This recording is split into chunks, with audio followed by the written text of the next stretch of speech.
Welcome to the Art Hustle Gallery Conversations. We have here today my childhood friend, Joshua. Welcome to the Art Hustle podcast. Thank you, Linda. I'm so happy to have you here, and we can just keep this like very informal, us catching up, getting to know a little about you. And really the funny part would be like you filling in some of my memory gaps.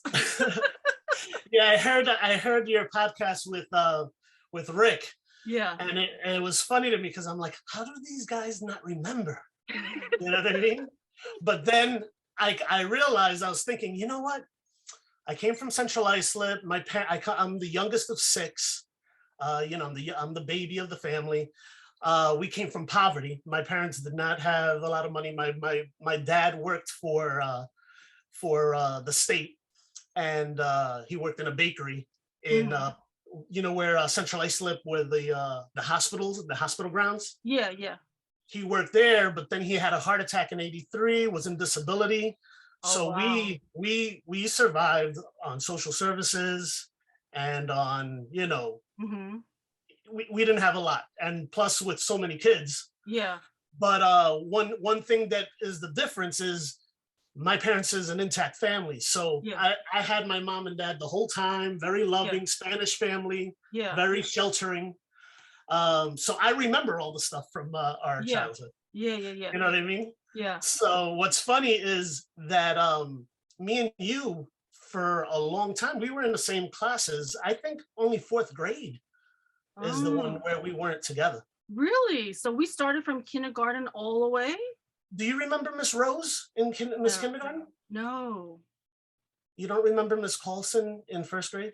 No. You don't remember Miss Martin? No. Miss Yatsko? Miss Yatsko, that sounds familiar. Miss Yatsko, we went strawberry picking. Do you remember strawberry picking? That was in third grade. No. See, yeah. So Miss Yatsko taught us how to do cursive. Oh. Writing in script. Okay, that name sounds familiar, but I can't pinpoint. She was a white face lady. Or whoever. She was really white. I remember she even her, she was gray, and she was so nice. And that's another thing that I find very funny about Central Islip, because I know that's a theme, we're talking, is that even though we're from a low economic, we have such a diverse culture. Yeah. Our teachers were excellent. I think I had my childhood in Central Islip with learning and stuff like that. That part was good. Oh, okay. Miss Rose was kindergarten. Oh, kindergarten. Yeah. There was Miss McDonough and there was Miss Rose.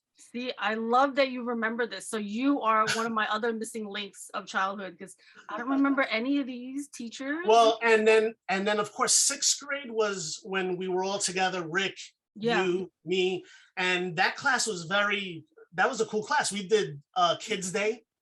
Oh, okay. See, I remember Millenhausen and I remember Hayden.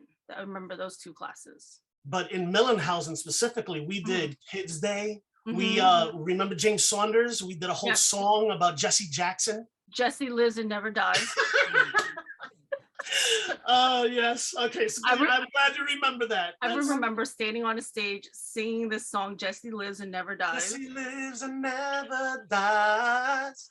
Jesse lives and never dies. So did he write that song? He wrote that. Oh, he wrote that. Oh my God. He was one of our most talented. He really was. And he lived down the block from me. We took the same bus. Yeah. Have you spoken to him? No, I don't know where he is. I think he still plays for his church and stuff like that. I don't know exactly, but a couple of years back I remember reaching out to him, and he's still very into the music. Is he still in CI? That I don't know. Oh, okay. Yeah, I just remember, through Facebook, reaching out, saying, hey, hello, or whatever. Okay. But he's still doing his music. Okay. Yeah. Well, that's amazing. Yeah, I remember that. Okay, so you said Newsday. I remember drawing maybe something for Newsday. Yeah, we did a whole segment. And then me and Rick, we went and visited Jim J. Bullock. Do you remember that actor? He's the guy from He had the show. He was in Hollywood Squares. Wait, I think I remember. Well, I think Rick gave me a photo of you guys and meeting some celebrity. So that's Yes. gotta be him. Yeah, that one. That's that was us going to Manhattan to do an interview. So you did it for the newspaper? For Kids Day. Oh my God, that's so cool. So you guys were like the reporter. Yes. Yeah. Yep. And then just to make it, to be clear, we went out for a whole week, not one day. But we didn't talk to each other the whole week. You know what I mean? Once you accepted the letter, we were both so shy and we didn't really, we were so young, but we would walk together. And then I think, after like a few walks, you were like, let's just be friends. And we've been friends ever since though. Oh like you were never mean to me. You didn't dump me like, you didn't scar me or anything like that. So I appreciate that. You know what I mean? Oh my God. See, I love that you're clarifying this because I do remember the note. So it was a good week. It was 1 week because I remember everyone else, everyone got in the way. Yeah. You know what I mean? Because it became a whole thing. Oh, really? Yeah, that's why you didn't like it. That's why you got embarrassed because the girls were all like, oh, and then the boys were like, oh. Yeah. You know what I mean? And then it was too much. It was like with actors and the, what do they call it? Paparazzi. It was too much. We had too much paparazzi. It was too much pressure. I couldn't handle it. It was. That is awesome because I was joking with Rick. I was like, I don't know how long this lasted for. It might be a day, a week, a month. I don't remember. I do remember he said that he probably helped you write this note. He probably did because, he was Mr. Casanova since 5 years old. He always had some girlfriend or something. He is Casanova. I mean? He was the popular kid. Everybody loved him. And I was his best friend. So every girl had a crush on him. Yeah, I would be the one to make them all laugh, and then he'd swipe up and come and take them. Oh my God! No, yeah. So you guys were like tag teaming. Yeah. And then just life happened. The reason why I reached out to him after listening to the podcast. I reached out. We're gonna hang out, sometime this week and talk. Okay. And stuff like that. But I think just when I got married, had the kids and everything, and then he got into, he was going through his stuff with his relationship. Yeah. It just in our schedules. Yeah. I got a little bit whatever. But I do remember. I don't think he liked my second girlfriend. It was a Russian girl that he said that he might have opened his mouth and said something to you that you didn't like, and then he's like, I opened my mouth, I said something. He's like, but he loves you and he's protective of you and we all love you, so as friends we're gonna tell you the truth, and it might not be very nice. And that's one of the things that with my closest friends, that's one of the things that I always appreciate and love is that we're honest to each other. You know what I mean? Yeah. That's what friends are for, you know what I mean? Yeah. Do you remember in Mulvey putting on the Ritz or putting on the hits? Putting on hits. I know the show. So me, Ricky, Shavin, and Carl DeVivo did White Snake. Here I go again on my own. He has that video. Yeah. So that's what I mean. I'm gonna and I think Janine Borner, won maybe doing one of her dance routines or whatever. Oh, so she won. I think she won. She did Madonna or somebody. You're like, whatever. I mean? We had a whole band. Was it her? I might be wrong though. It's either her or Jessica Dorber. Oh, maybe Jessica Dorber because she was. I'm melding them both. She's really talented also, so it might be her too. Yeah. So I don't remember exactly, but. Oh my God! I remember I had a rival band, John Aponte. Yeah. They were doing the same song. So we were doing White Snake and they were doing White Snake. It was like, oh man, it was a whole. The same thing, and so you guys both competed against each other. Yeah, and I think we tied for third or whatever. To make it all nice, they put us both in the thing. Oh, really? Oh my God! So Rick does have that video and it's on YouTube. So I'll see if I can splice it into this podcast. Yeah. I know love it. That would be That'll hysterical. be funny. That So was yeah, so we have it cleared up. We went out for 1 week. it was a week. It was was a 1 week. week. Yeah. And we were friends forever, right? So it worked out for Yes, that. So but that's the one thing that was always good. But always school friends, because like you said, you had strict parents. Yeah. And then I kind of had strict parents too, because I come from they were Pentecostal Christians. Oh, okay. So with Pentecostal Christians, they like, you know, they don't go to parties a lot. Oh, really? I didn't know that. Like the women wear skirts. Oh, really? They don't wear pants, so they don't do whatever. So growing up, young, you know, I was like sheltered a little bit. So, oh, see, which is why I never knew that. which is why when we finally went out, I was like, oh my God, what do I do? I was always innocent, you know. Yeah, that's so funny. Yeah. So, how many girls did you ask out before you asked me out?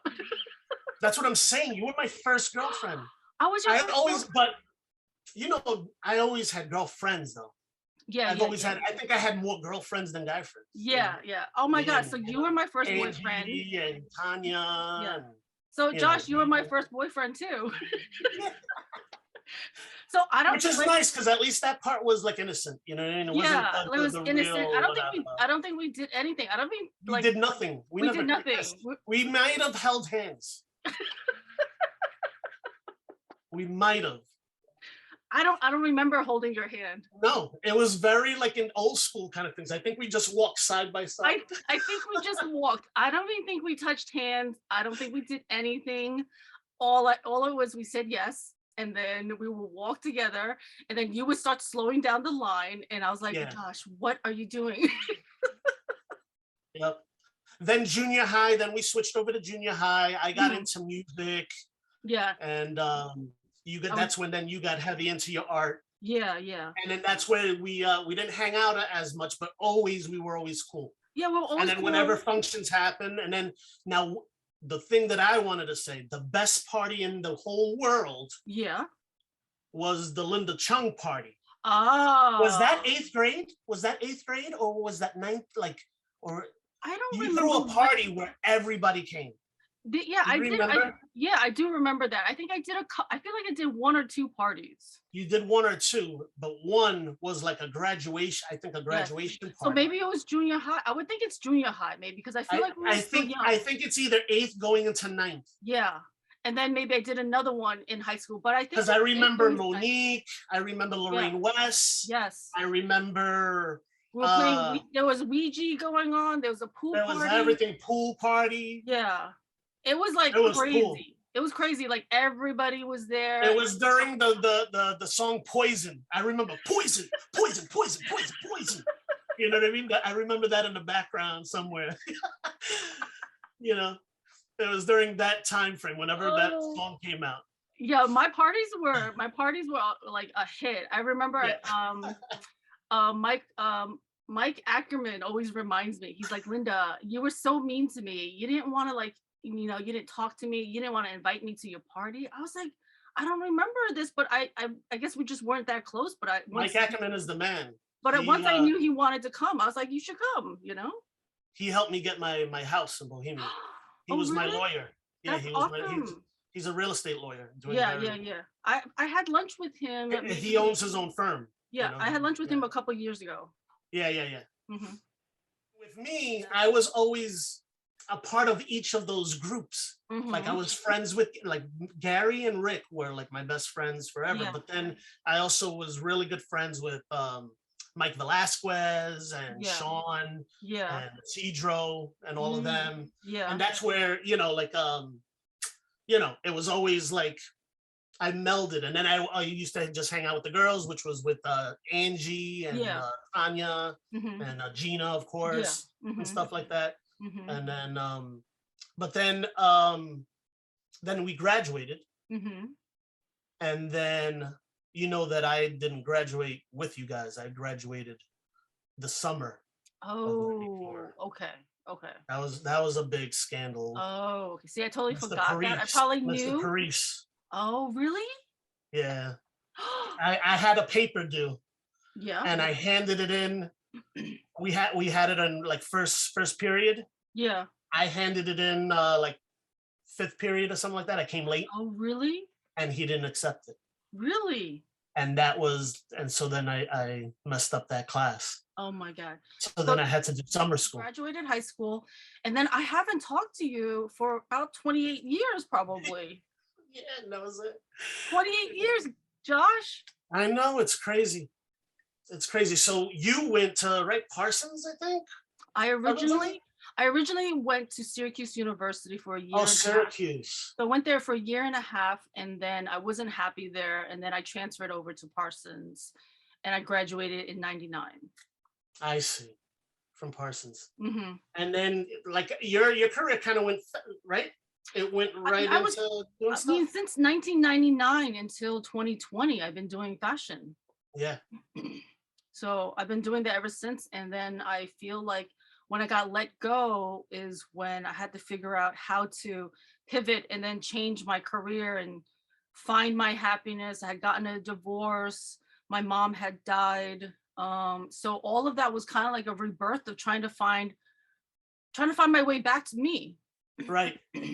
Which is where we are now with this Art and Hustle yes thing, which I'm so proud of you. Like I've been listening to, first I heard Gary, then I listened to Sunrise, mm-hmm. and then just most recently Rick.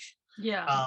But all the other ones too, I'm so proud. It's really cool because it's true. You're trying to give a vehicle for mm-hmm. people to express themselves and show what they're about, and also talk about topics that all of us go through, mm-hmm. but no one, when you have to bring it to the forefront. You know what I mean? Exactly. Yeah, I'm so happy that you watched him, because really we were chatting for a quick minute where we were like, Linda, I'm so proud of you because I mean, you know me from back then. You know how shy I am. Oh my God. Yeah. Right? Yeah. You only through your art is how we would, you know what I mean? Yeah. Like that was it. I only spoke like my outburst, like when you get mad, F this, F that, you're very passionate and when you believe in something, Yeah. But mostly through your art, Yeah, I'm super quiet. I was an introvert and extrovert. Like I was kind of a little bit of both. You know? Because you weren't shy enough to not do something. You would always go into and you know what I mean? And you would do the behind the scenes. I was never comfortable being like president of the class or a host or anything like that. So with my partner, we were doing Art and Hustle, but I just wanted to throw the shows and I wanted to help people get their art out there. So I would do like art shows, art galleries, showings, curate them. But I never wanted to get in the front to like talk. So you curated. Yeah, so I started curating art shows after I started doing my art, of my own art. I was like, I'm meeting all these people and I started curating them because I was like, these are super talented people. I want to figure out how I can help them too. That's awesome. So I curated a whole bunch of shows, and then COVID happened.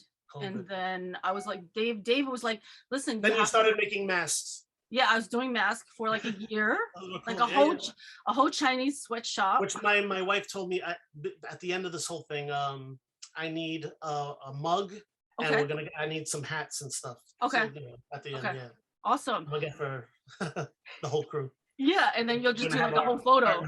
You'll do an Art Hustle family photo. Yeah, definitely. Awesome. I love it. Yeah, I mean, like once COVID happened, Dave was like, you have to keep this like Art and Hustle going. Don't let it die out. Like you should do podcasts.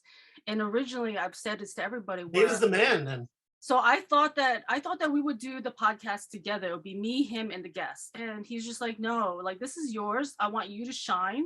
This is your like forum, your baby. Like you should do it. You're the one who's connecting and bridging with all these people. That it should be you. So I had like anxiety. I was like sweating. If you see my beginning podcast, I'm literally like glowing because I'm sweating and nervous and like. Well, I didn't sleep last night knowing that I'm coming on today. Like you get that those little nerves. You're like, it's scary. Like being on camera is super scary, and then I have to edit them, and then I have to keep watching myself. One, I don't like my voice. Two, I don't want to see myself on camera, less alone. Your voice is fine on YouTube or just it's like nerve-wracking. Yes. Yeah. Well, you're doing better. Each I'm- show, I see the improvement. You Which is do, really right? good. See, Yes. I love it that you know me from before and then know Yes. like what it takes to get to where I am now. My advice to you is to like people like me. I can go on tangents with Yeah. stories and laughing and doing everything. Mhm. Is keeping us in line and bringing us back into the. Yeah. You know what I Yeah. mean? Sometimes it's Because then hard to do sometimes that. too much time will go. You know. Mhm. And but that's. Yeah, but that's why that's why I'm also doing shorts. So I'll take a clip. Yes. So I'm doing little clips of people and like important topics and important things we say. So then if you don't want to hear the entire hour, you can just see like a minute clip, 2-minute clips, and then Yeah. you'll get like a gist of it. And if you really like that person, you like what they say, then you can go into the 1 hour. Yeah. Yeah. That's what Howard Stern, like I watch Howard Stern stuff. Yeah. And then they have the little clips, and then that makes you then go into the whole thing. So it works. Exactly. So that's what I'm doing now. But I'm a one-woman show. Like I'm hosting it, I'm editing it, I'm A lot of work. promoting it, I'm social media. I'm kind of like all of it. No. Yeah. That's why my wife last night, I said, listen, you need to subscribe too. I just subscribed. You got to subscribe. The algorithm. I told her the whole spiel. You know. Yeah. Like you gotta, yeah. So let's gotta do remind it. You gotta everybody, represent. whoever's watching this, if they can help us, click subscribe, like, share, comment, share with Yes. your friends, your families, because it really helps my algorithm because it helps push it to the forefront to people who want to hear it and hear the stories. Because I feel like my podcast is all about telling the stories of all the giants among us. And I feel like each story will help and each story will heal. And to me, Art and Hustle is the art of living right now. It's no longer just about art and then what it takes to push your art out there. It's more about the art of living, Right. of like everything that we need, like tips and tricks, like Josh, like you grew up in poverty and like how you got through your life and what you're doing now. So let's take it to what you're doing now with your life. Where did you graduate from? So I graduated finally in May of 2020. I graduated from Adelphi University with my bachelor's in social work. Mm-hmm. And then I was going right into the accelerated program at Adelphi for my master's. And that's when, boom, COVID hit. Okay. So I haven't gone for my master's yet. Okay. And with my age and with what I'm doing with my career now, I'm not sure if I need to do it because I have a lot of work. I have over 20 plus years of experience in the field of social work. I worked for this agency called YAI, National Institute for People with Disabilities, where I was a direct care professional working with, individuals in the spectrum, dual diagnose, just helping them out. I worked in, the group home kind of environment. I was like a supervisor running a house of individuals. Wow. So, you got to train the staff, you got to do, I've done a whole bunch of stuff with that. I did that for a number of years. Yeah. And then 12 years ago, then I took a civil service test and I became a social service examiner for Suffolk County.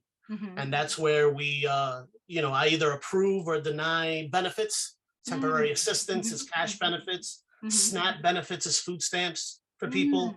Medicaid. I was an examiner, or I still am an examiner. I'm a bilingual examiner. Doing that, but most recently, like maybe 5 years now, I've been with the housing department. Okay. Where I've been placing and helping displaced families and individuals.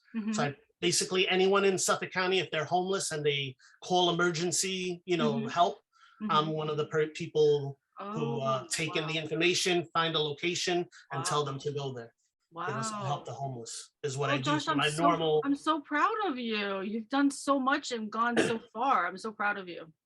Yeah. So then, but then now in when COVID hit, my father-in-law, who lives with me and my wife, he got laid off. He was a machinist for over 50 years. A machinist is someone makes parts, metal parts. He would make parts for airplanes and helicopters, like for Grumman. You've heard of Grumman. Yeah. So a machinist is someone who programs and does stuff to make parts for metalwork. So he got laid off. He's an elderly, he's in his 70s and stuff like that. He got laid off, but he still has the drive to want to make stuff. So me and my wife, we said, you know what, we've always wanted to like start a business. So we invested in a router machine, a CNC router machine Mm-hmm. for wood. Mm-hmm. And so, because that's similar to what he used to work with metal. Mm. So my father-in-law is the one who knows how to work the machine, and I'm doing all aspects of everything else of the business, Mm. through promoting, through being his apprentice. You know, Mhm. I've learned how to paint. I've learned how to, because my arts were always, I used to sing, you know, I used to be Yeah. in band and chorus, Yeah, chorus and and I used to be in acting. theater Yeah, theater, You know what I mean? acting. That's Yep. my passion. You know, I still Yeah, love it. that's You know your what I mean? art. Yeah, that's my true art. Yeah. But now I'm dabbling with actual art. You know what I mean? I know. That's why I was like fascinated Which when I is, saw that. I was like, Josh, you're doing art? I was like, what's going on? Let me promote it. What are you doing? yeah. So basically, it's just we're doing right now. For right now, it's evolving. I'm like I said, we're learning every piece that we make. If you go to Luna Rose Wood Design on Mhm. Facebook or at Luna Rose Wood Design on Instagram, Mhm. yeah, that's my my page. You Yeah. can see all the things that we've done. But Mhm. basically, if you have a vision, if you have a picture of something and you give it to us, we can program it and then make it out of wood. Really? Yeah. Do That's you know what I mean? awesome. So Yeah. like if there's a, like with the caricatures, you know, I did a lot of Snoopy and stuff like Yeah. that. It's just basically, but I've done, like, a lady wanted the Grinch. Mhm. She gave me the picture and then we just took it. That's the whole thing. It's all about programming too. I have to learn how to do the computer part. Oh, so what about painting it? So is it digitized and then you paint it and follow So it's the digitized, shape? then we have to cut it out. We have to Okay. cut it. Yeah. And then we have to then do another program for pieces that are going to go on top. Yeah. And then all those things, I'm learning how to do the air spray painting. You have Mm. to deburr, you have to sand and Yeah. refine everything, Yeah. and then put it all together, and then it comes out as Mm. a work of art. You know what I mean? Yeah. It Which is is. It's totally a work of it's been art. fascinating. It's been cool. But Yeah. like I said, I'm kind of like an apprentice, Okay. because my father-in-law is the one who knows how to program everything, and I'm Yeah. learning. So Mhm. eventually I'll be up to par with that. But I do all other aspects of the business. You know Oh, what I okay. mean? Is your The wife marketing. also is your wife also helping and doing this also? Yes, yes, Mhm. and my son too. I have a 7-year-old and I have a 16-year-old, Oh, wow. and my 16-year-old is helping out. You know, Yeah. What's their yeah. names? Vincent is my 7-year-old, Mhm. and Nicholas is Mhm. my 16-year-old. He'll be 17 in July. That's awesome. And how did you meet your wife? I met her at work, At work. with the in the group home. I was an assistant supervisor, Mhm. and she got hired as an assistant psychologist for the house. Mhm. And then, you know, after a couple months of working together and stuff like that, you know, one thing led to another. Sparks fly. Did you pass her a note? No. Usually, yeah. I think she made the first move. I'm always kind Oh, of she like did. yeah, yeah. Uh-huh. But yeah, it's been wonderful. So we started going out. She had um. So my oldest son, I'm not the biological. I Okay. met her when he was 10 months old.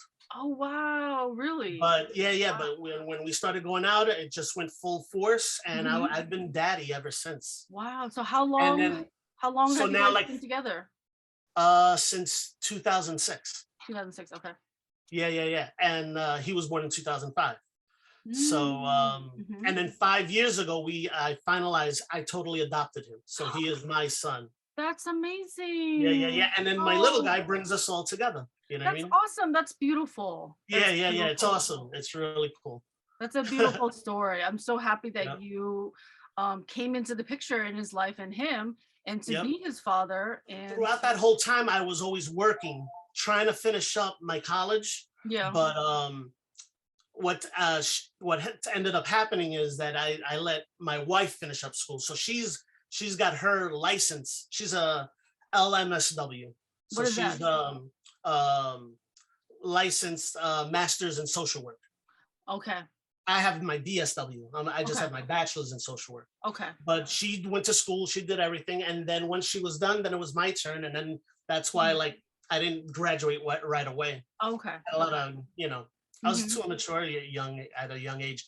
Early You on, know. oh, Josh, no. Yeah, Cracking yeah, yeah. jokes all the time. You were the comedian. You were making everybody laugh all the time. I love making people smile. You know what I mean? Hmm. That's one of my things. Yeah.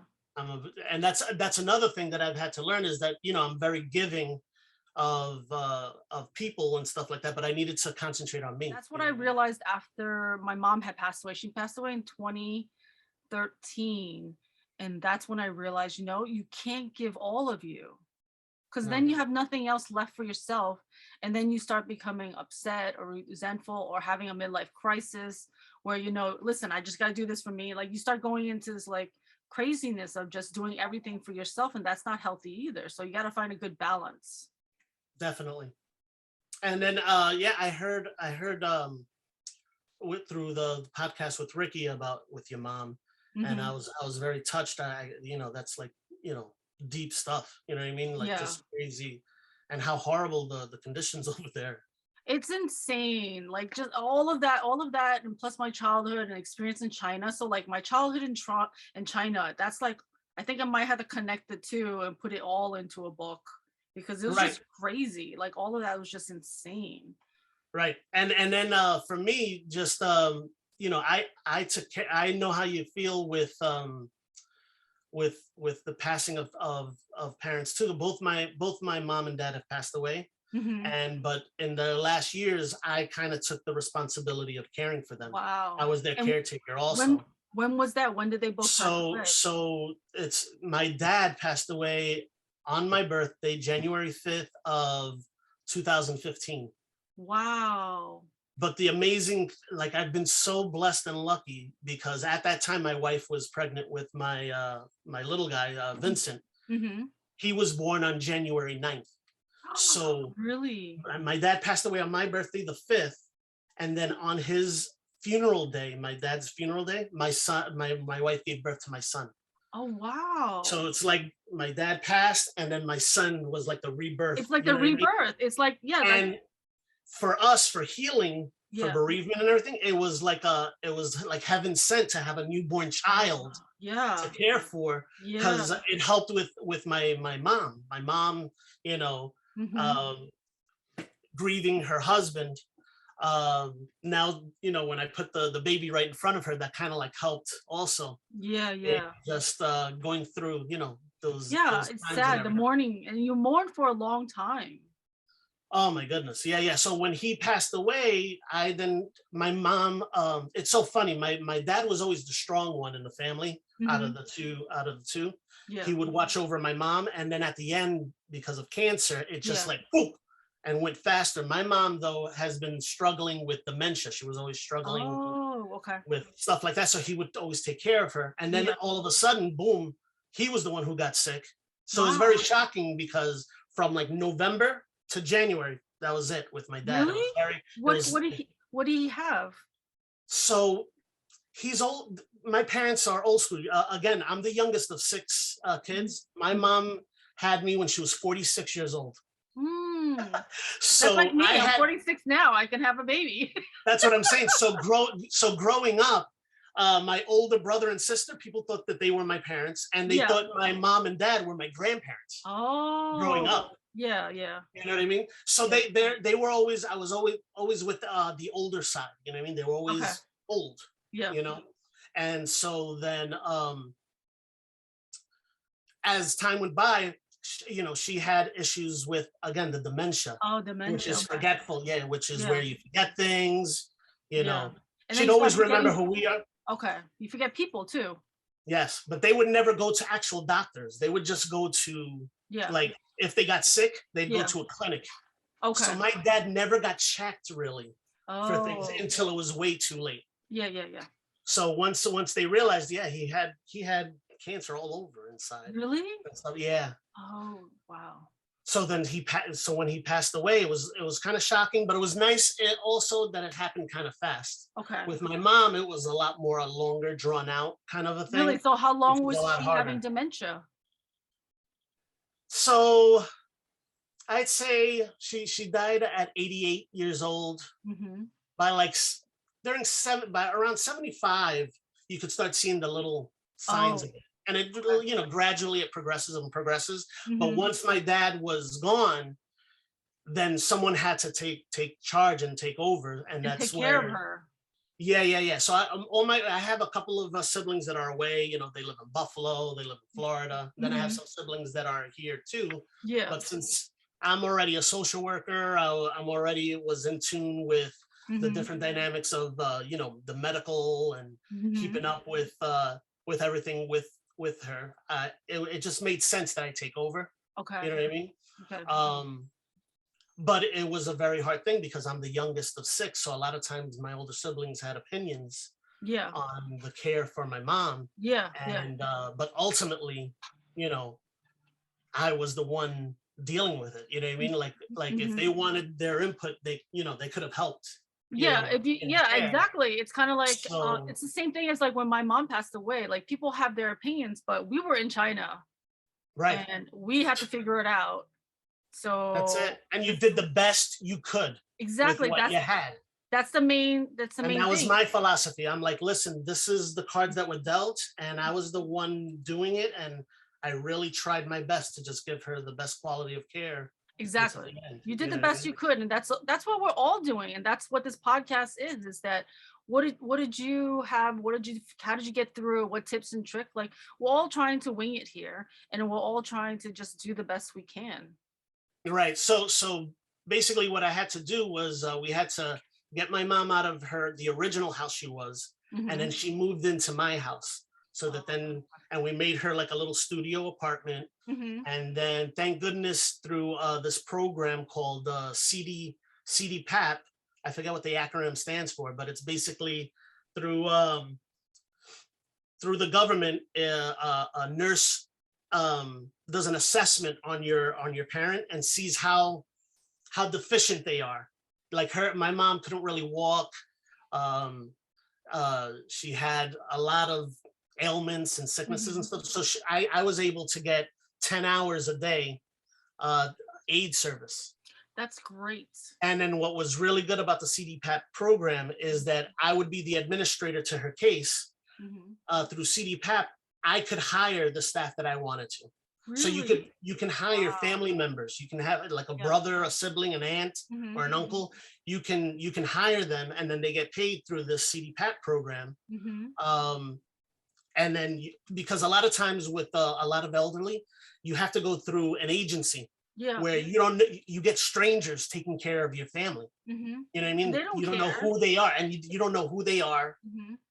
Where with this program, at least you can monitor and see exactly who's caring for your Oh parents. wow, that's Yeah. amazing. So So good I job. highly recommend that if there's people struggling with elder care, Yeah. and they have a location, because a lot of times people go to nursing homes because they just can't Hmm. provide services for their parents. But if you have a room to keep your parents at home, that would be more ideal. Hmm. Through this program, you can then at least then hire people that can come and take care of them while they're at the house. So for Yeah. 3 years, I was able to do that. Wow. So yeah, 2015, my dad passed, and it wasn't until 2018 Hmm. that then my mom that went to heaven also. Mm. Yeah. That's a lot happening all within that span of time. That's 3 years. Yeah. At the same time, you still got to work because you're taking care of your loved one, but you have to still pay the mortgage. You still have to Yeah. you have to be able to work. Yeah. So if it wasn't for that program, I would have never been able to do it. You know what I mean? Wow. It's impossible to watch someone 24 hours a day and then do No. also, And it's your it's career. very, yeah, it's very heavy on your life and your family and your mental state too to Oh my watch. God. Yeah. That's why I thank God for my wife. I love her to death because she was like, no, your mom's not well. We have the room. Yeah, bring her, you See, know? that's so I love your wife now. I gotta meet her. That's amazing that she said that. Like that's beautiful because a Yeah. lot of family, a lot of wives and husbands would never say that. So the fact that she No. said that to you, So a big it's reason huge. why is because her mom passed when she was in her 20s. And Wow. she was like, Josh, you got to take advantage of your mom while she's still alive. I love her. I have You to know what meet I mean? her. Yeah. The fact that she Yeah, so said that's that why. is Yeah, and that beautiful. was one of the things with like my siblings. I have older siblings that have their houses and they have whatever. And when But it came down to it, though, they couldn't do what I did to bring her into my home. yeah, You know what I mean? and most of the time it's because either the husband or wife doesn't support it. Yes, So, but in the end, like I mentioned to you when we were chatting and stuff like that. In the end, I wouldn't change it for the world. It was the last year of her life Hard, right? was really, really, really, really hard. Yeah, It's like you really said, hard to watch when you somebody see die. someone deteriorate, especially when you see them Yeah. dying, And you know what I mean? and if it's slow, that's really hard too. Like watching someone die is hard, slow or fast. Like I saw my mom die fast, but it's still, no matter how the process is, it's heart wrenching. And it Yes. changes to me, like, well, it changed me. I don't know, but it really changes you. So it makes you appreciate your friends, your family, life, and to like try to live your best life and really to be happy. And I Be tell you though, grateful. it's one of the most, even though it's so hard, when you care for someone, like when I heard Ricky talking about taking care of his mom, Yeah, yeah. I related right there with him, because at their worst, when they're, Well, really, I mean, look at that. Like, you guys haven't talked in a while, but you guys are going. You guys like he's going through it, and you went through the same oh thing. yeah, that's So why, as when I see him, I'll give him a big hug. It'll be like nothing. It'll be like, yeah, yeah, totally. yeah. But I'm gonna come and but- record it for Artandhustle. No. I'm gonna be like the paparazzi and like record this reunion. yeah, no, definitely. Oh, that would be good one day to get just a whole little Yeah, of all of us, Gary, yeah, yes. and talk about I'm gonna have. It's funny because I actually a reunion, like at the end of the year or whatever, yes. you bring in your No, whatever. that was the idea. I had this That's vision good. where I was like, you know what? I was actually thinking of having a New Year's Eve Art and Hustle podcast celebration where everybody who was part of it or involved in it or Right. who's in my life would come and we'll just celebrate everybody. That would be so cool. Right? That would be so Yeah. fun. Yeah. Where's your wife working right now? So my wife, for the first 5 years of my younger son's life, stayed home Okay. while I worked, which was excellent. But now that he's in school, she works now. Her prime, like the place that she really likes is to working with elderly. She before she was pregnant with him, she worked in nursing homes and stuff like that. She really has a real care for elderly population. That's her whatever. So it sounds like you guys both have like a giant heart. Oh my God. Yeah. No. That's why also, like, eventually we both need to do something together with our social works degree. You know what I mean? Maybe we do some private practice, or open something. open up an elderly care facility. Something like that. Definitely. Like a giant facility. That's in the works. That's in our, you know what I mean? Because you need people who actually care about the elderly and not just want it just for the money. Right. But for right now, because she was out of the game for like 5 years and then going back into it, she now is working for DaVita, which is for she's a social worker for people that are doing blood transfusions. So so she helps them. A lot of times those people, they're in need of to be on a donor list. Oh, okay. to get kidneys and to help them with it. So she helps facilitate that whole process, working with people that are getting those transfusions. Awesome. Yeah. Wow. Now, what did you always want to do when you were a kid? What did I always want to do? I don't know. I probably wanted to be in Broadway or something like that. Broadway? Singing or acting or doing something like that. Yeah. So, from the get-go, from early on, my dad was, like I said, he's a pastor. He was a minister of a Spanish church. So by the age of like 5 or 6, I was singing in church. Oh, you know what I mean? So I would sing for like, a whole congregation of people. Yeah. So, I've been doing that since like a little kid. And then, in school, I was in you know, chorus with you Theater, guys. And chorus, all of it, I was in the acting. show choir in show choirs for like the 11th and 12th graders. Yeah. But I was in show choir since 9th grade. Wow. And that was we traveled to Albany and to Disney World, and we did a lot of stuff with that and stuff. That's That was awesome. really fun. So the arts and music and cinema, that's always been a passion for me. But of course, you got to also be able to pay Make the some money. bill.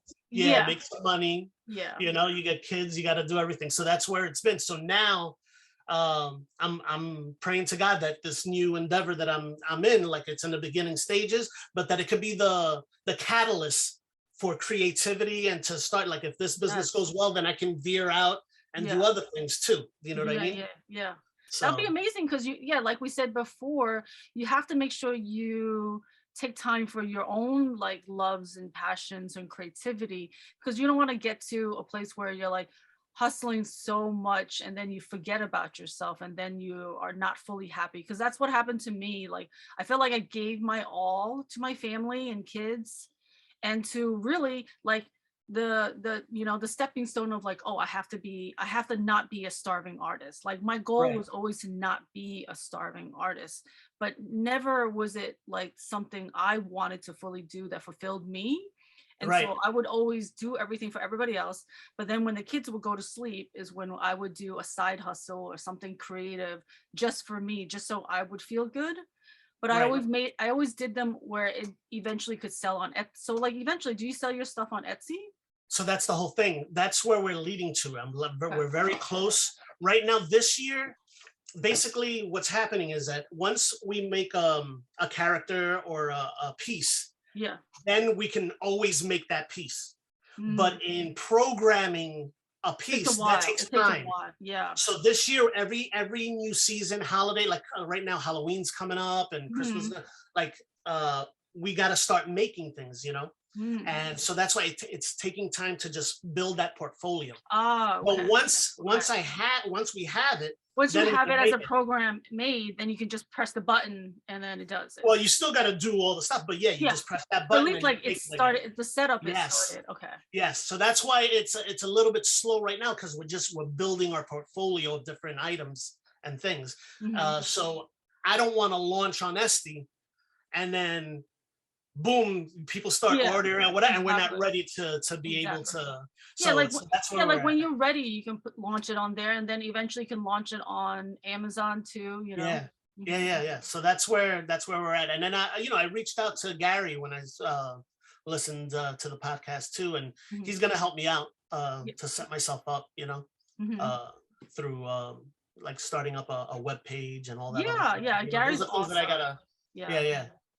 Gary's a hustler too, man. And I wouldn't have learned that if it not for the Art and Hustle podcast. You know what I'm saying? For real, I reached out to him when I heard that, and then that's led to a couple of things, which is really good. Well, see, like I'm opening the doors for you to get back to your close childhood friends that we've all like drifted apart. So I'm bringing people together on the podcast. You are.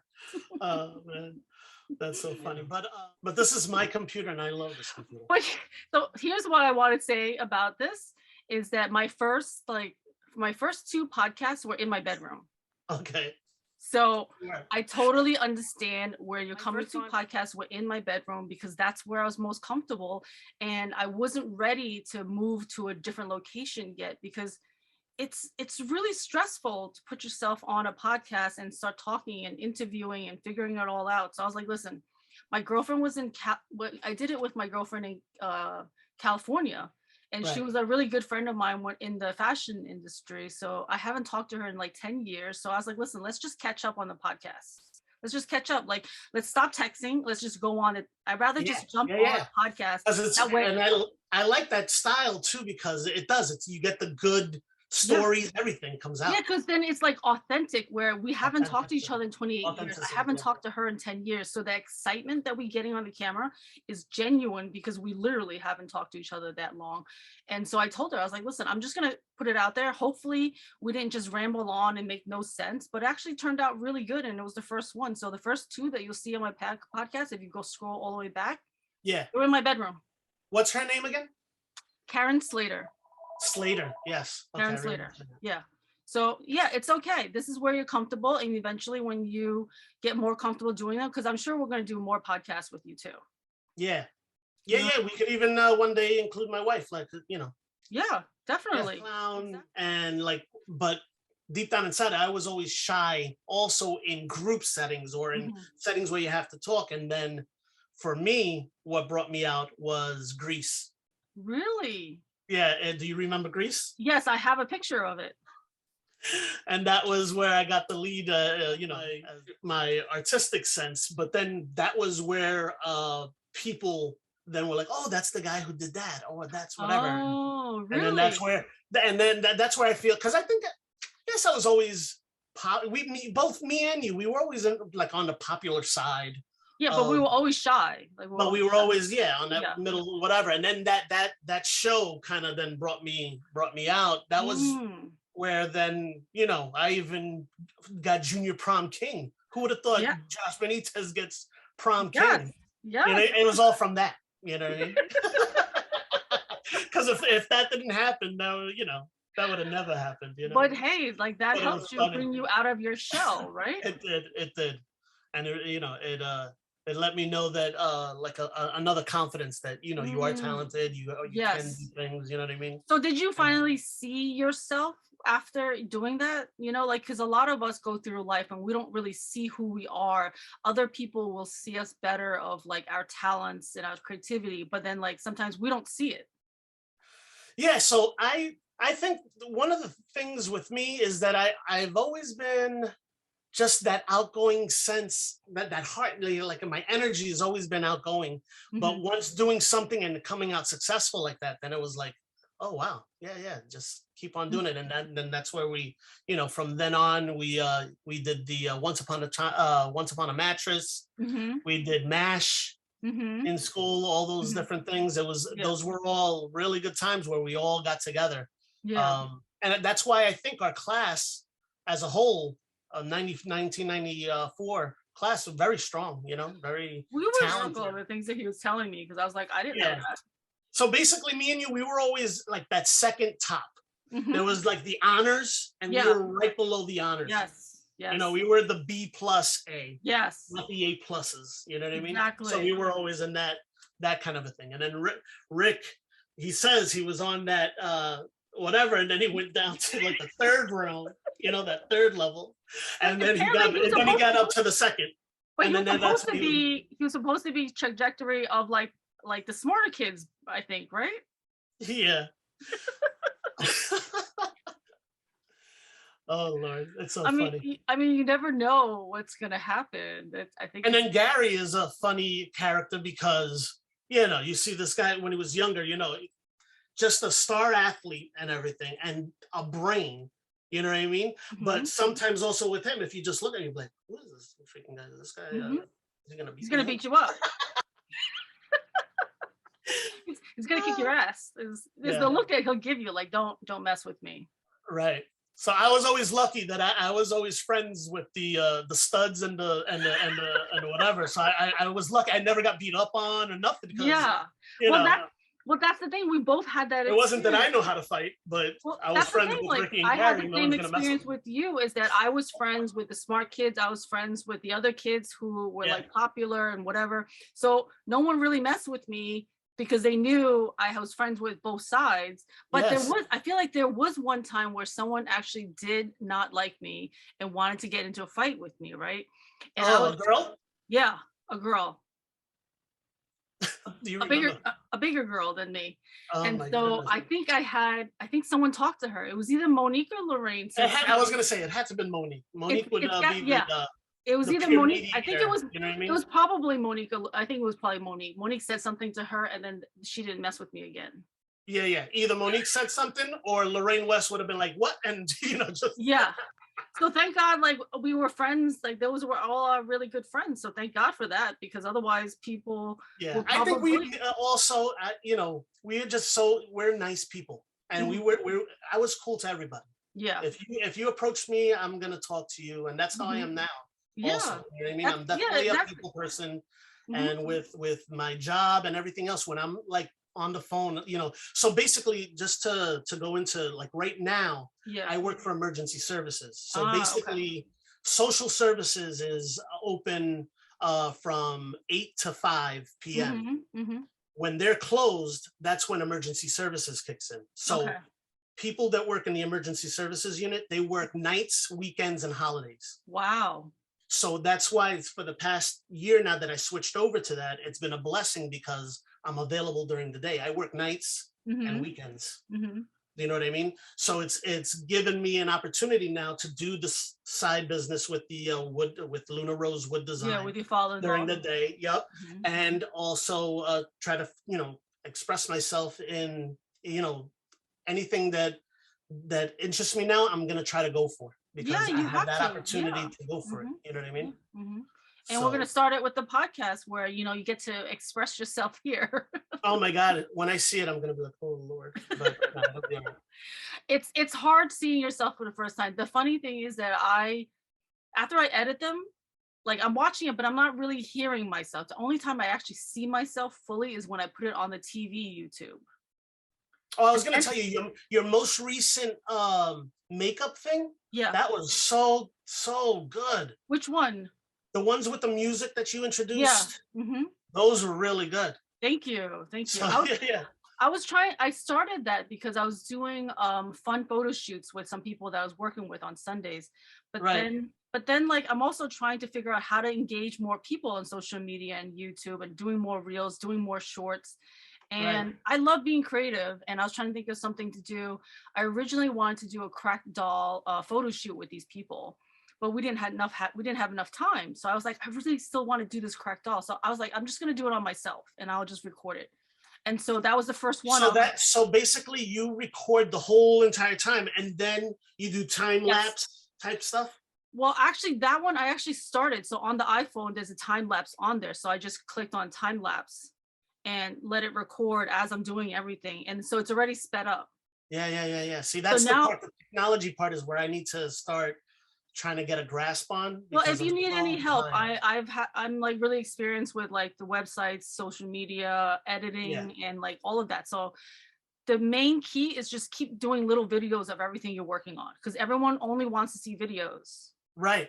No, so just take little snapshots. Take it, and then later on we can adjust later on you can put it all together, and I can help you and show you because I've like practiced a lot of it. So with the makeup videos, now I've learned I can do like a little photo of me before, and then I'll do the regular video of it. And so through an app called CapCut, I can just speed it up on at CapCut. I see.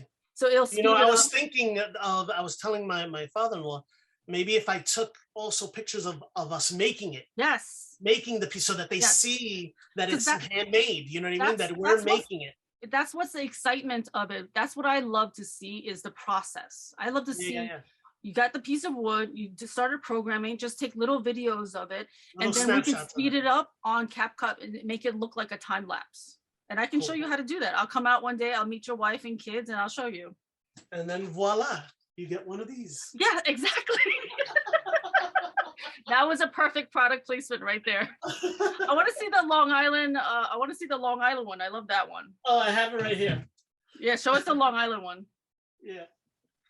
That was perfect product placement. And then voila, you have this. And then. Is that what you're delivering today? Yeah, I gotta deliver that. I need one of those. I don't know what I want written on it though. Okay. Yeah. So you maybe class of 1994 or Artandhustle. I don't know, something. Yeah. We can do it.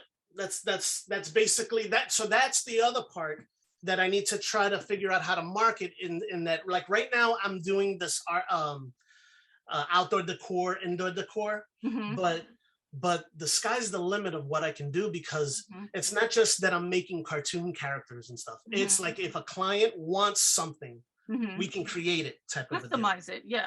Customize, you know what I mean? So as long as you can envision it and give me a picture, then we can start, trying to create it and stuff like that. Well, that's beautiful. And I think when you start doing time-lapse videos of how you do it and how I'm doing like my makeup. So like I'm trying to engage people like, oh, here's my makeup look for today. There you go. See, it's great. Stars and Stripes. 4th of July is coming up, guys. Oh That's my God. Josh, you also have to do some comedy. You gotta add some comedy. You gotta no, definitely. I know. That's also, yeah, that's another that is thing that that is I've, that you is know. hugely you. Your comedy, just you being you and making people laugh. We have to get back to your comedy. So Danny Walsh, you know, Danny Walsh does comedy, Yes. right? Yes. Wait, And what about him? he does comedy. He does? Yeah, and he's another guy that you would have never thought because he's one of the What? quietest people you've ever known. Yeah. But he's And super intelligent, super Rick said, artistic, so do you remember Rick says that and he Danny did it. Walsh was my art nemesis? Yes, But I don't remember this. he was behind the scenes. He was a quiet nemesis. He was a quiet nemesis. No, but he is, you know, he's definitely, oh my God, his artwork and stuff, Yeah. computer graphics, all that stuff. But He's we really, didn't have like a rivalry going on I between don't think, you yeah, and yeah. Oh, okay. No Okay. rivalry. All You right. guys know no rivalry. He was just a good artist too. That's it. Yeah, yeah, okay. Yeah, that's it. But Yeah. I had no idea that he's into comedy. Yeah, so then that's what I mean. And the difference between me and him is that he actually sat down, started writing, and went for it. You know what I mean? So Is one there of these days that is on my bucket list is to Is try it to video? do. Are there videos? There may be videos. All I know is that for a good 2 or 3 years, he was heavy in the going, you know, going around and going And doing shows. doing comedy shows? Yes. Really? Yeah, See, yeah, yeah. I would have never known this had I See, not right now, I started. think he's away somewhere, so I don't know what. He's training dogs in Alaska. There you go. So I'm sure he's in some pub in Alaska doing some stand-up too. I think like racing. I think it was like racing dogs or something. Is that not amazing? It's fascinating. Danny Walsh is my hero. I'm telling you, he has done things and it's because he's done it. You just gotta go. Here's what I learned. But he's also single. I mean, I don't think he has kids. You know kid. So for me, being a dad is one of the number one most awesomest things for me. Yeah.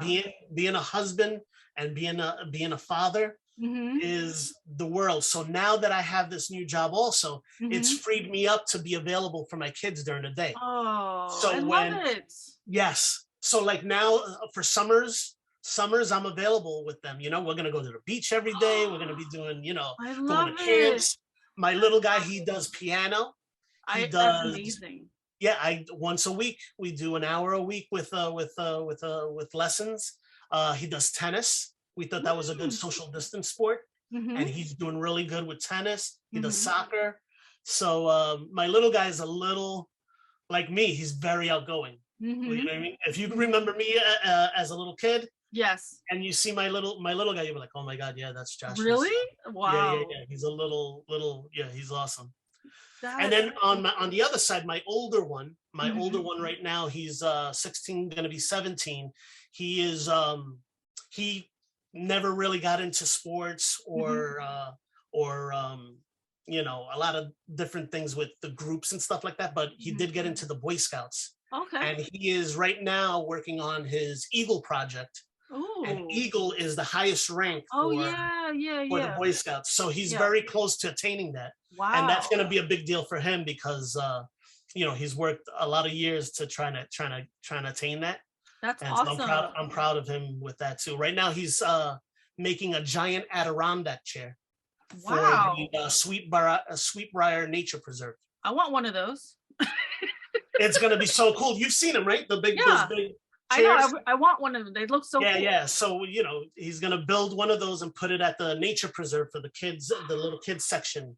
That's in Smithtown. Cool. Smithtown. Oh, yeah. Where do you live? I live in Staten Island. You're in Staten Island. Shaolin, yeah. Yeah. Shout out to Wu-Tang. Cash rules everything around us. Yeah. I love it. Do you watch the Wu-Tang series? Yes. Yeah, I can't wait for this next season. Yeah, totally. I watched the series. I did a tribute to a tribute art show to Wu-Tang, Tupac, Biggie, I love all of the great 90s hip hop. I did like an art show for them. Oh, that's awesome. Yeah. Who were some of your favorite teachers and mentors in high school? Definitely Miss Tirana. She passed away a few years back. Yeah. But she was very, very instrumental. And I gotta even say, even though he failed me, Mr. Paris, was a really excellent teacher. We just, on hindsight, I think he took it a little drastic with me. Like he could have been a little bit more. Yeah. Gonna let it go and let me graduate with my class. You know what I mean? Yeah. So you didn't hand it in. Well, first me and Gina were going out at that time. And we both failed his class, and we were not able to. Yeah, the day of graduation. Yeah. We were watching Lion King. That's when Lion King had come. Oh my God! That's what we did. We were watching Lion King while you guys were up there. It was really. He failed both of you guys.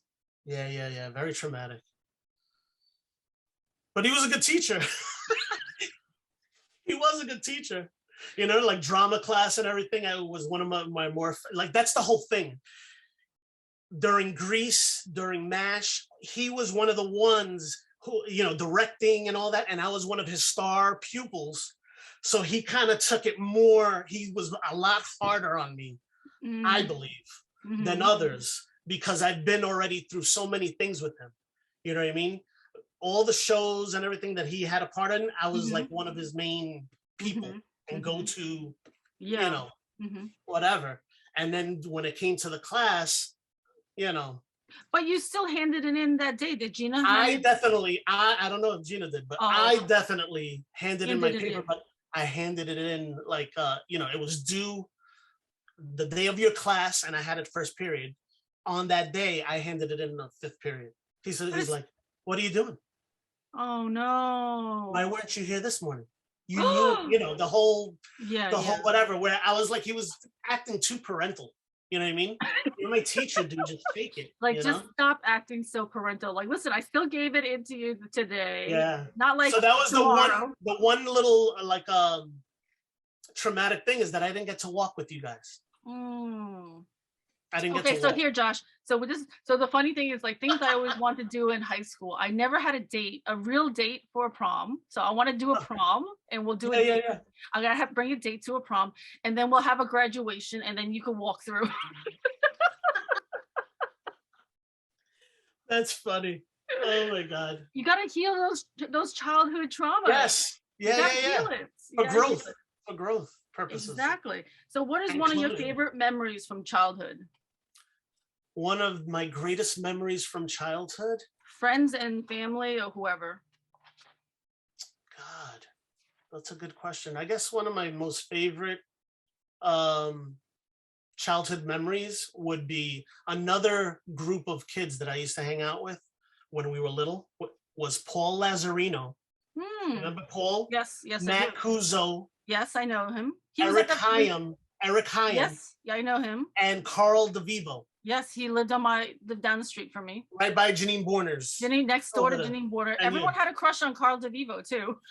Yeah, it was a cute guy. And he was a shy, quiet kid, whatever. Yeah. But we all would hang out, and then a really awesome childhood memory is that we would go over by Paul's house. Yeah. And Paul, that's where Ricky lives around there too. Okay. And we would play basketball, we would play baseball, we would ride our bikes and stuff like that. So a really good childhood memory. It was is just me riding my bike going, and that's another thing with me. No one ever went to my house. I always went to everyone else's house because my house was the Christian. Yeah. They would talk to you about Jesus if you came. Yeah, like you're not doing anything fun in your house. We're talking about God. We're just only talking about God. Yeah. Yes. So that was my whole life. I'd always go to other people's houses. I'd either go to Paul's house, Carl's house, Angie's house. Angie was an ride your bike everywhere. I'd ride my bike. I'd go to Rick's house. Yeah. I'd go to Gary's house. It's all within a little, bike rides. That's so funny. So those are my. That's a good childhood memory. It was just me and my bike going to escape. And how would you have to be riding your bike for a long time to get to these houses? No, 5 blocks away. Oh, okay. 4 blocks away. the furthest would be Carl DeVivo, because I would have to go down. That's me. You should have came to Down visit. Sport, yeah, Yeah. and then Connecticut all the way over. Connecticut is far. Well, I live further than Carl DeVivo, so you would have to keep riding like a couple more blocks. I was on Bayonne. That's right. That's right. You were I in was on Bayonne. Bayonne. Yeah. I remember. You know what? I kind of have a remembering of going to your house and hanging out with. There was a group of us, but then yeah, I think your dad was coming. You're like, yo, we gotta get out. Oh, really? Oh, You would like yeah. to, yeah, come on. Yeah. Yeah, my dad was not a nice man. Tall, big dude. He was tall, he was mean looking, and like not. No, but he was like but handsome. Yeah, he was. He was. You know what I mean? Like he was like the Karate Kid kind of Asian. Mhm. When Mr. Miyagi goes to Japan and he has Mhm. Yeah, that guy. He was like that. He'd be the one that would kick your ass. He'd be like that nemesis guy. Oh my god. Yeah. So did you ever go? Did you ever go to my restaurant for my birthday thing? Yeah, I right? even that's where I learned about oranges to cleanse your palate after you eat and stuff like that, right? Am I right? Yeah. You eat whatever, but then Yeah. you'd have slices of the orange. It's a very Chinese thing. It's a very Chinese Yeah. I learned how to cleanse my palate through going to what was it? Haoming? How Ming? Yeah, Haoming. Yeah. That's where I have my birthday parties. The birthday parties would start at the restaurant, Yeah. and then we would go to my house and hang out. You guys had good parties. Yeah. You definitely masked the dark side of what was going on with you. I did. Because I had no clue as to it being that bad when you were younger. You know what I mean? I never knew. Like you had no idea, right? No, I didn't really know. You know what I mean? You didn't disclose it. No, I knew that they were strict. No. But usually all Asian families are strict. So I just thought it was a typical. Yeah. You know what I mean? So, but I didn't know that part. You know what I mean? Until Yeah. much later when I said, "Oh wow, you sold the restaurant." Oh, this, and then I put two and two together because I Mhm. knew kind of like, you know what I mean? Yeah. Things kind of like separated a little bit with the family structure. Yeah. And then that was like, oh wow, yeah. So I guess. Yeah. You know Yeah, what I I mean, I hid everything really well, and I don't know if we ever really had like deeper conversations. If I ever told you my story. No, I never got because ultimately I never got to like hang out I never drove my bike to your house to hang out. We never hung out. Yeah, no, only in school on the function, all the major memory of school activities, we were there. But we together. never like hung out, just me and you, or like. No, the only time I hung out at your house was when we were doing the floats. The float, yeah. For the float, that's when I was upstairs in your living room. Your sister was there, I remember. Mm-hmm. Yeah, that's when and then at your party. At my parties. Yeah, that's funny. So I feel like that one party though, like a bunch of us stayed the whole night into the morning. Really? Yeah. Where's my parents? I don't know. They allowed you to do it. Were they there? They must have not have been there because it was maybe they were in China.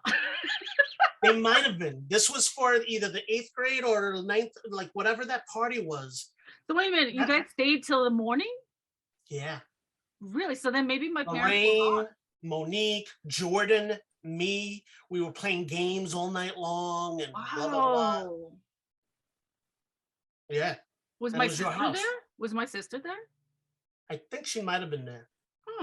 So I mean, if because I think I remember Jason Pastore and Anthony Griffin and all of them. Oh, okay.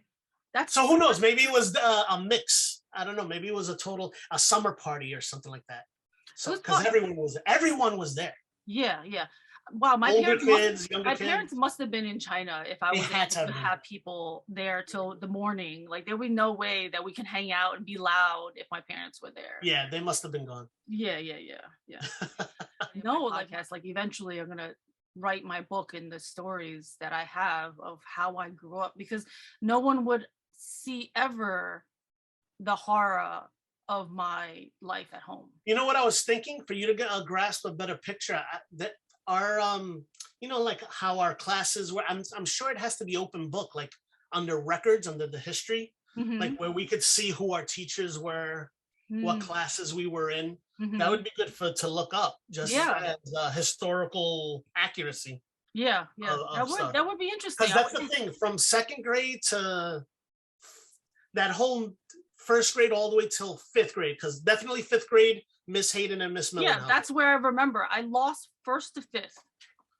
And you know why you remember fifth and sixth is because both those teachers were the bomb. Miss Hayden was an excellent teacher. And I Miss remember. Millenhouse I was feel just like super. yeah. She got us involved. She made us do we did a bunch of things in those classes. I remember. That's what I mean. I remember those teachers were more engaging and they were good friends with the top A class. So really? Miss Hayden was with Ms. Zazzaretti, I think, or something like that. Oh, Miss And then Zazzaretti Miss is so sweet. Millenhausen, Mhm. and I forget who the other person was. So we always did hang out with that other smarter that other kids class too. Yeah, the smarter kids too.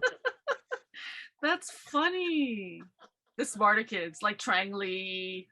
You remember Hudia? That Hudia sounds, Siddiqui? that sounds Hudia? really familiar. She was in our classes too. She was like a Pakistani girl. That sounds really familiar. Hudia Siddiqui. What about her? No, I don't know. I wonder about her. Oh, I wonder about Hudia. that sounds familiar. I And would then have you remember Janelle Yes. Lopez, right? Yeah, And where is she? I remember where's Janelle. she? Melissa Carbone, who has all the Melissa? photos. Yeah. No, Melissa now, right? She's around now, right? Yeah, she's on Facebook. Yeah. But she's the one who had a lot of photos. She did. When I Yeah. looked, I said, "Oh, it's from Yeah, her." like, and one of my best friends growing up was Pam Coons. Pam Coons. Yeah, like she and I were best friends for a Also, while. very We nice people. We had one of those shirts, best friends. Jessica Marfoglio. Yes, she came to. She was in our classes. She was in our classes, and she came to one She's of the. got a bunch of reunions. kids. She's got like 3 or 4 kids. I forget his name. She married someone from school. Yes, they came to the blonde-haired reunion. guy. Yeah, I forget his name. Mhm. He's a nice guy. Philip, maybe. Philip. Philip. Yes.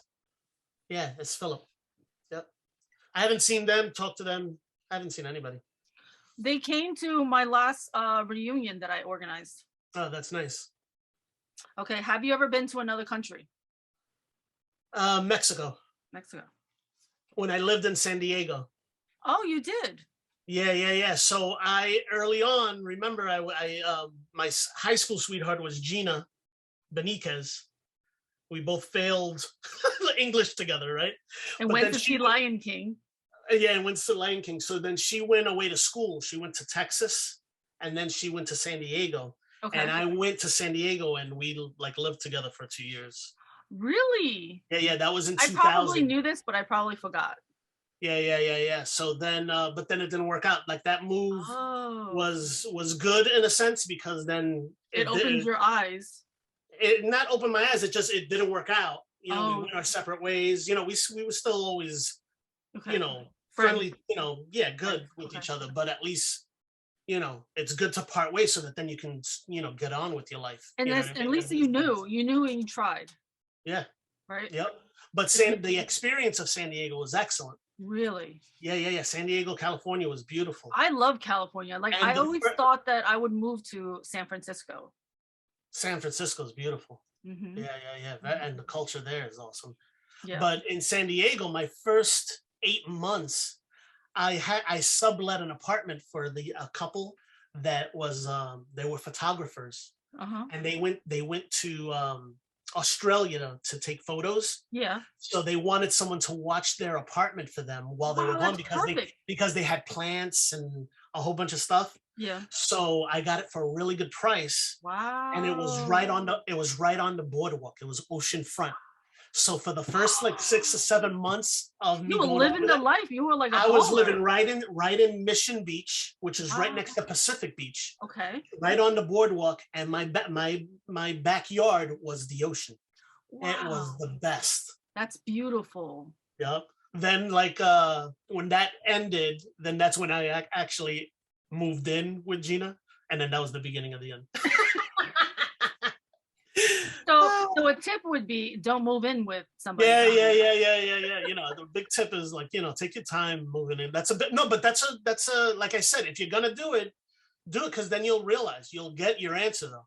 You You know will what I get mean? your answer. Yeah, Yeah, living yeah, with yeah, yeah. somebody, yeah, living with someone, you'll get your You answer. know, yeah. But my experience was excellent. Then, like I said, my mom started getting not doing well, Yeah. and that was when me and Gina broke up, and I was like, you know what, I need to go back home and be with family, and then that's when I Mm, came back. okay. But the time that I was in San Diego, a big memory is it was during the 9/11. Really? I was in San Diego when the planes. Really? Yeah, I worked for have you ever heard of Job Corps? Yeah. So I worked for San Diego Job Corps, and what Hmm. Job Corps was, it helped adolescent youth between the ages of 16 and Yeah. 24. Hmm. These are kids that either get into too many fights or whatever, Hmm. and they got kicked out of school, Yeah. and then you would go into Job Corps to try to get your high school Yeah. equivalency Hmm. or learn a trade. Hmm. And I was an overnight what do they call it? Like someone who's in charge of the dorms. Okay. So I remember that morning, that 9/11 morning, I was working, and there was this Mexican gang member. I remember his name Julio. He was Uh-huh. cool. And he was like, Uh-huh. yo, Mr. B, the plane's just, like I remember him telling me, and Wow. we're looking at that thing, and we've seen Yeah. it on TV. Do you remember where you were for 9/11? I know exactly where I was. Were you in the city? I was from the Empire State Building, and at that time I was dating my ex-husband, and he You were in the worked, dating process, yeah, and he worked in the second one that got hit in the World and he Trade. wasn't there. He was on his way to work. Wow. So the story is that he always gets on me for being like either late or whatever and being punctual, being early. And so he was watching something on TV the night before and stayed up late. And so he actually was late to work. So usually he's always early. So he was actually late to work. And thank God he was late to work because he had gotten out of the subway, saw the second plane hit his Oh my building. God. So he saw it. So he saw it just as he came out of the subway, saw it get hit. And that was his, that was his building. Like he worked in the second building that got hit. And so he saw it, he ran back down to the subway and stayed there for a little while till it subsided. And he caught the last ferry to Staten Island. And Wow. and one of the moves he did quickly, because when all of this was happening, he bought an instant camera for some reason and took photos of everything and took photos when he was on the ferry, and the entire downtown was in smoke. And he Wow. has photos of all of it, like insane. Amazing. Oh my And that's God. when I thought that, and that's when I What thought I about should with you? marry. Were you in Manhattan, or were you I in was in Staten Island at the I time? was in Manhattan. I had just left my work. I was a block away from Empire State Building. So we all found out like through the news, and someone was like, the plane just got hit. And I was like, oh my God. So I was trying to contact him. I wanted to make sure if he was okay. Yeah. So thank God when I was calling him, he had called me and said, listen, I'm okay. Tell my family I'm okay. I'm trying to find my brother. His brother worked downtown also in one of the buildings. And so everybody was okay. Everybody made it out.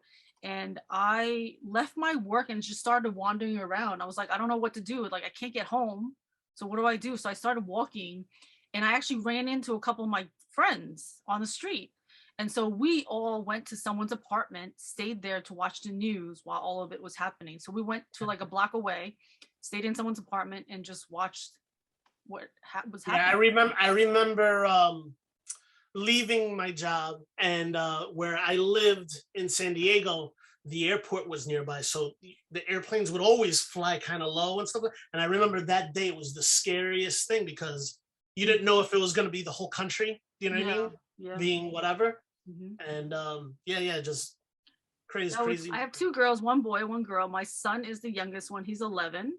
And my daughter is 12. She's going to be 13 in June. Wow. Yeah. How was motherhood? Like, was it hard? The It was first one so, was it it was hard? so, Was it it was so hard. Like motherhood, the labor? I had two C-sections. Oh, you did. Okay. Well, once you do one, you have to do the next one, right? Yeah. And like those C-section and the recovery of it is like horrific, just horrific. And I was sick with both kids. Like, Yeah. See, like, that's one of the things with my wife. When I met her, I told you my first son was already 10 months old when I met her. mhm. Um, she went through the pregnancy all by herself, that first one. And Wow. So it was so traumatic. That's why you see the difference. Yeah, Yeah, because he's 16 yeah. and my there's 10 years apart. It's a lot of trauma. Yeah, it took her a while before she wanted to give me one. You know what I mean?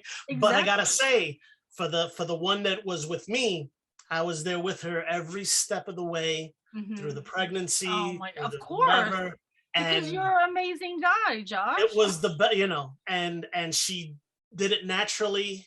It took, I was like, come on, you gotta do it, whatever, Yeah, and yeah, it yeah. happened, and it was like Did she? Was tale it of two natural? stories. Was it natural? It was natural, yes.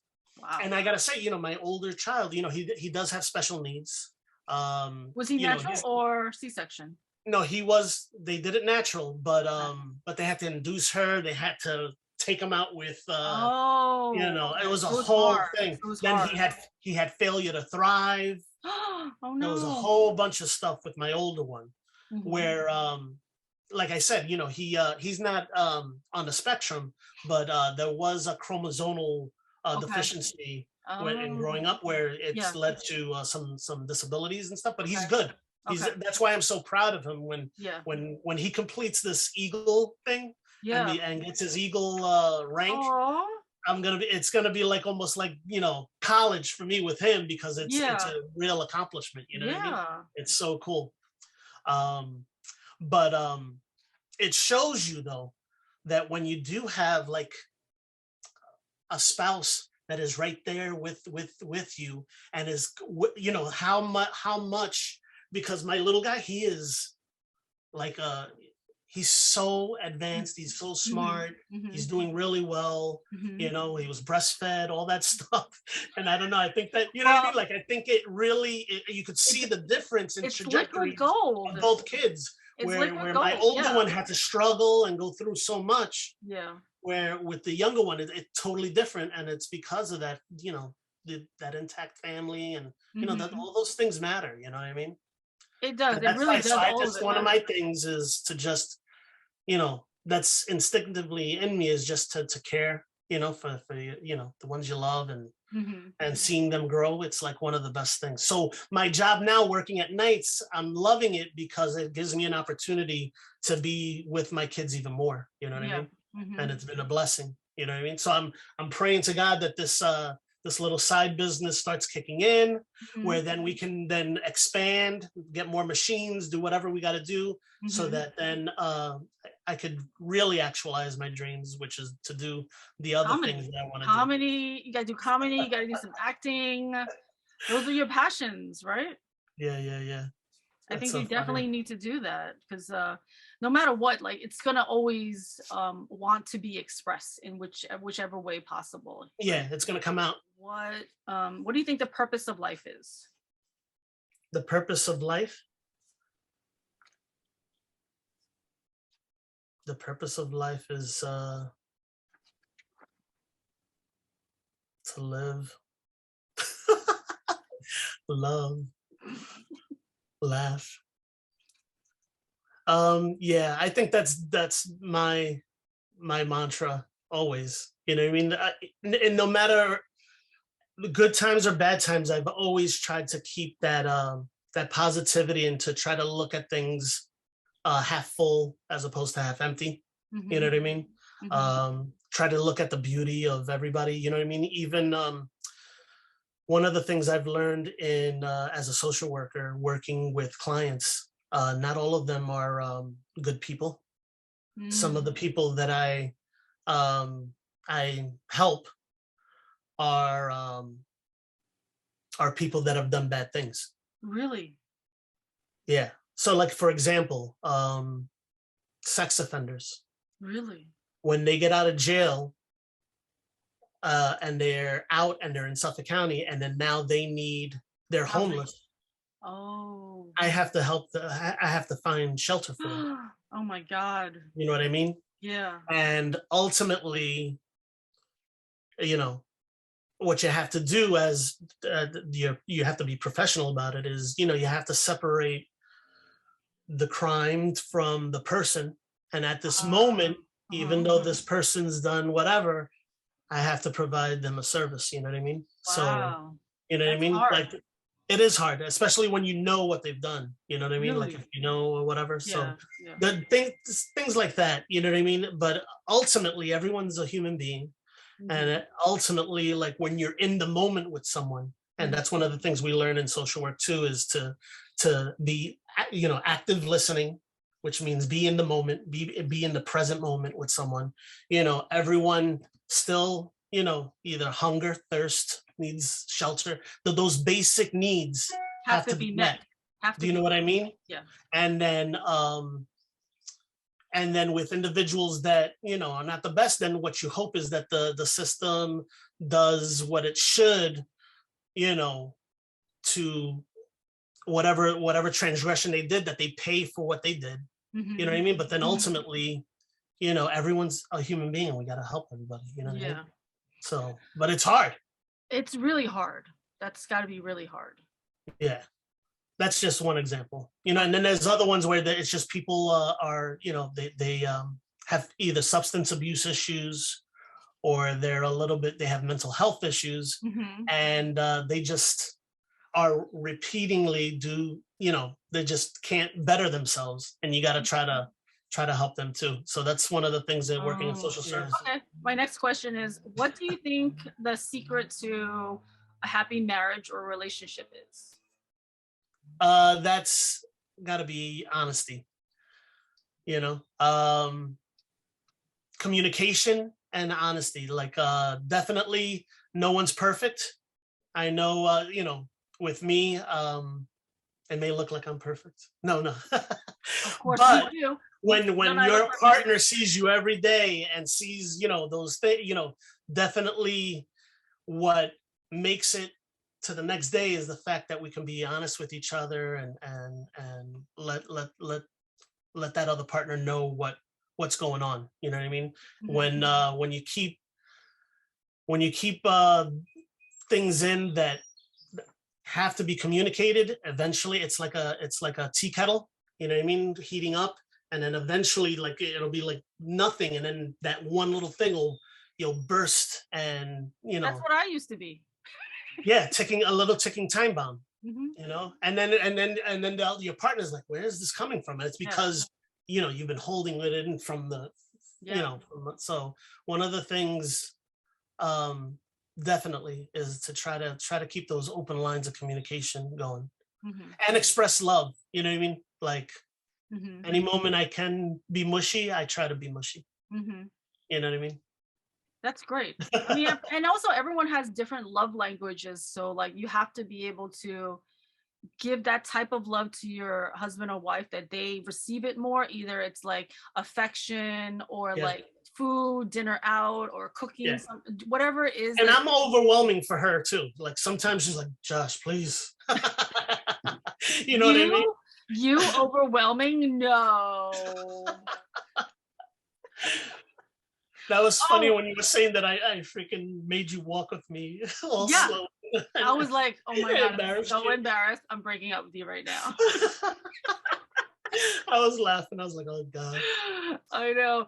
So here, I want to interject here with a funny story. Is that I was hanging out with Dave and at his house, and his mom comes in, and his mom tells me, "Oh, so I was working with Joshua Benitez, and he told me that you're his first girlfriend or something." Yeah, well, when I saw her face, looks exactly like Dave. You know what I mean? Yeah. Like they have the same eyes, and so then I was like, oh, wait a second. Oh, you Dave. Oh my goodness, how are you? And then you know how I am. I just started letting her know, because I'm just like, yeah, yeah, she was my first girlfriend. Because I know you guys hang out now. So is he your partner in business? He's the one who helped me start Art and Hustle and helps me promote because, like, me and Yeah, you, we have a funny connection because we went out for like a week, and no matter what, even though we not never even hung because we out, came from the same. We came. yeah, but no matter what, like, we'll still have a bond and a friendship, even though we never really hung out. We just know Yes, instinctively, we know we'll have that friendship together. Did you like? Was I intimidating? In yes. really? Well, you were very. Oh, I'll shut up. You'd always tell me to shut up because I guess I was too funny or whatever. But I guess sometimes you would like say, "Be quiet, Josh. You Really? too much." Yeah. Don't you like to say "shut up" to people? Not now. No. You used to. Shut up. I remember I used to say shut up all the time. I don't know. I don't But know. it was, oh, you know what it is? But I think it was because you wouldn't let yourself go. You were very, you know what I mean? Well, Whatever it was, yeah, you kept it always, in. yeah. And when it would come out, you kind of reared it, you brought it back in. Always, Yes. Well, now I'm letting it all go. Yeah, man, you gotta, because otherwise you're gonna get sick and you're gonna like die unhappy. So no, like now I'm letting it all go. So you're gonna see my podcast and you'll be like, oh my God, this is the real Linda that I never knew. Yeah. Right? That's awesome. Yes, right? Definitely. I know. So give me, so I like to end with these things with like, what is one of your favorite quotes? Oh, quotes. Damn it. I found one that I think I've been living all my life, and it's from Mother Teresa. Mm-hmm. And it says, let no one ever come to you without leaving better or happier. And I think naturally that's something that I just do, that when I'm with someone or whatever, my purpose is that when you leave me today, you're going to be like, oh, you'll have a little smile on and, you'll leave off where you're like just feeling better. You know what I mean? And I think you've always done that, Josh. Yeah. You know what I mean? That's one of my gifts. I got to say, like whatever it is that God given or whatever, but even at the workplace, sometimes at my job, people are just bored with their lives or whatever. Yeah. When I come in, I try to just bring the energy up. The energy up. Change it. There's no reason why we can't laugh and work. So how do you think you were able to always keep this positive attitude of yours, even as a kid? Because you've always been this amazing, positive person. Yeah, I think kind of like God-given.